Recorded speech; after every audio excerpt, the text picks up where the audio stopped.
230 ஆண்டுகளுக்கு மேலே ஆகிவிட்டாலும் கூட இன்றளவும் வீரபாண்டிய கட்டபொம்மனுடைய பிறந்த நாளை இந்த பகுதியிலே இருக்கிற இளைஞர்கள் எழுச்சியோடு நீங்கள் கொண்டாடி கொண்டிருக்கிறீர்கள்.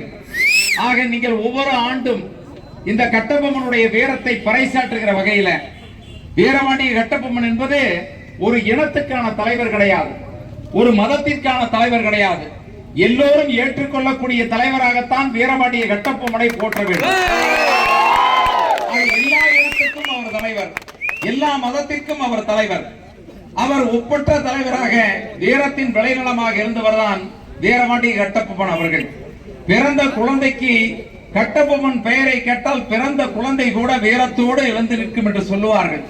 அப்படிப்பட்ட வீரத்தின் விளைநிலமாக இருக்கிற வீரபாண்டிய கட்டபொம்மனுடைய பிறந்தநாள் விழாவில இன்றைக்கு இளைஞர்கள் எல்லாம் திங்களூர் பகுதியில எழுச்சியோடு இந்த நிகழ்ச்சியை நீங்கள் நடத்தி கொண்டிருக்கிறீர்கள்.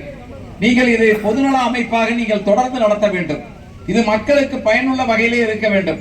இப்பொழுதுதான் ஊத்துக்குளி பகுதியில, பெரியபாளையம் பகுதியில, அணைப்பாளையம் பகுதியில வீரபாண்டிய கட்டபொம்மனுடைய ஒவ்வொரு பிறந்த நாளுக்கும் நான் சென்று கொண்டுதான் இருக்கிறேன்.